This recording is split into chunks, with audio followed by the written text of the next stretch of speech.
Estou de volta aqui para mais um vídeo sequenciando o quadro Histórias do Hulk que foram publicadas no Brasil. E hoje eu vou ressaltar aqui os pontos positivos e os pontos negativos da editora RGE quando ela passou a publicar o Hulk depois que a editora Ebal parou em algumas edições. E aí a RGE passou a republicar algumas histórias que a editora Block, né? Acho que eu falei editora Block, né? Editora Block já havia publicado. Então, assim, pela ordem, as histórias que a editora Block publicou anteriormente, antes da RG, são histórias que a editora Ebal já havia publicado, mas havia apenas um diferencial, que a editora Block passou a publicar essas histórias do Hulk em versão colorida, diferente da Ebal que publicou em preto e branco. E aqui a RGE também publicou algumas histórias da época da Block, republicou, na verdade, algumas histórias do Hulk. E aqui tivemos aqui algumas alterações, né, que viraria algo comum na editora Abril.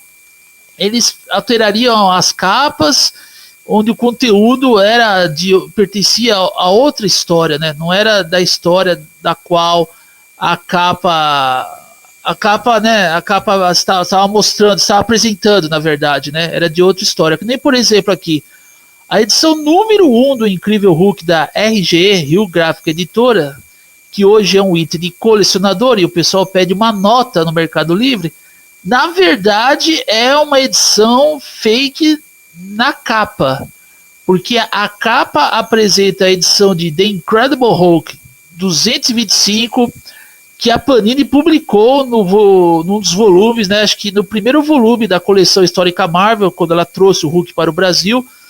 Ou seja, a capa da edição número 1 do Hulk da RGE é pertencente à edição de Incredible Hulk 225, que é um arco que trouxe o Roger Stern, que estreou oficialmente na mensal do Incrível Hulk.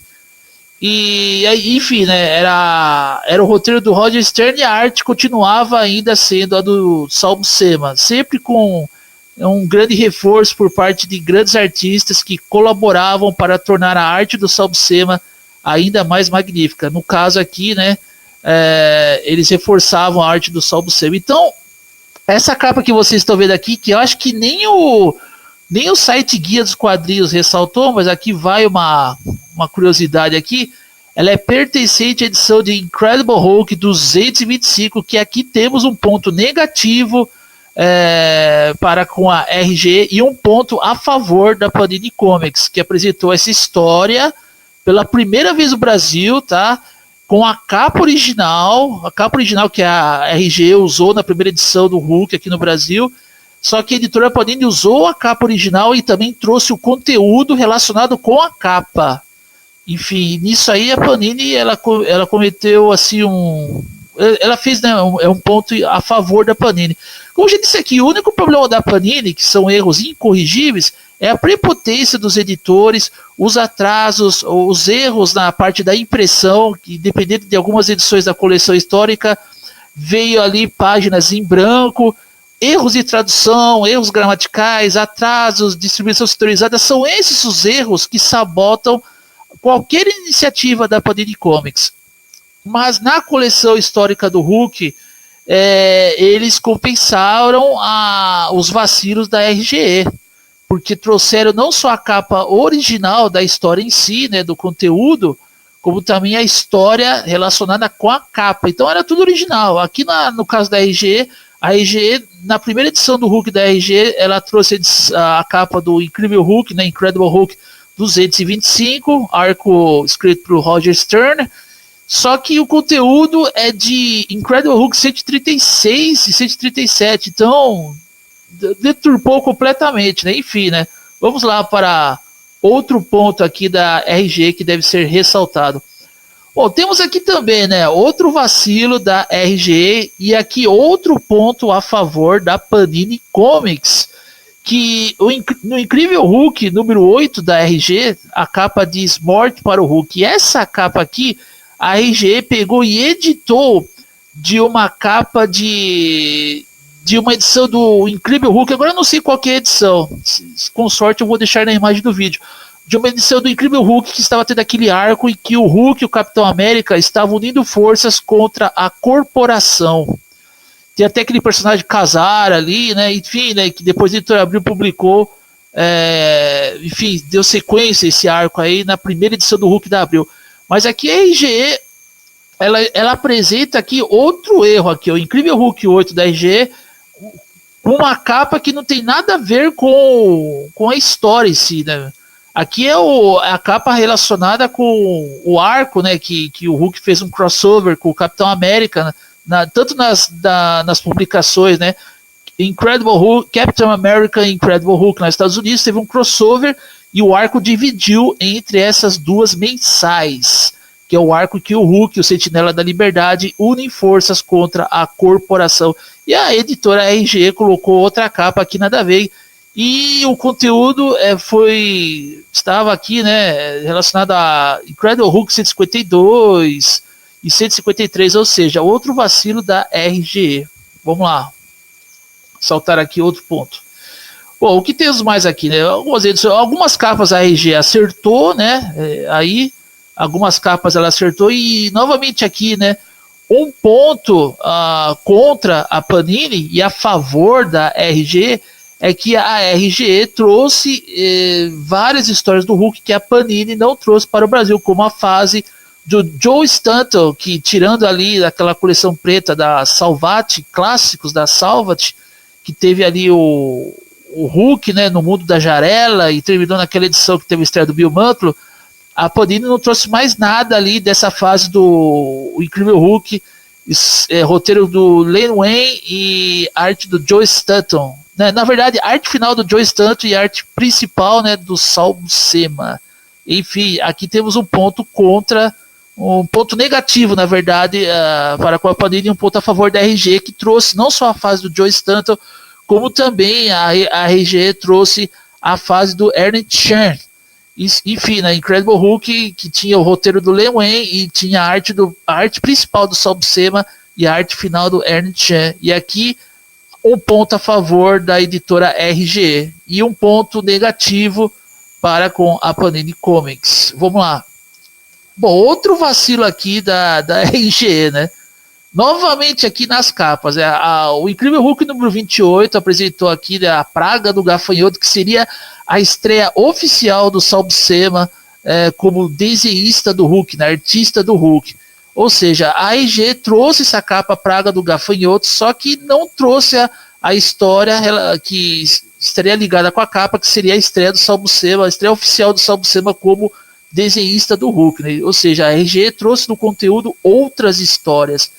E depois tivemos aqui outra alteração absurda da RGE, aqui em o Incrível Hulk 29, que trouxe aqui, né, Lago do Terror, mas aqui nessa edição trouxe a história que marca a estreia do Sal Buscema como desenhista do Hulk, né? Então é um negócio que não deu para entender. Mas é algo que a editora Abril depois passou a copiar também, né? Então não dá para entender. A editora Abril deveria ser a evolução, né? Não simplesmente copiar os erros da RGE, né? Ou seja, não dá para entender isso, né? Vamos lá, vamos ressaltar mais alguns pontos aqui.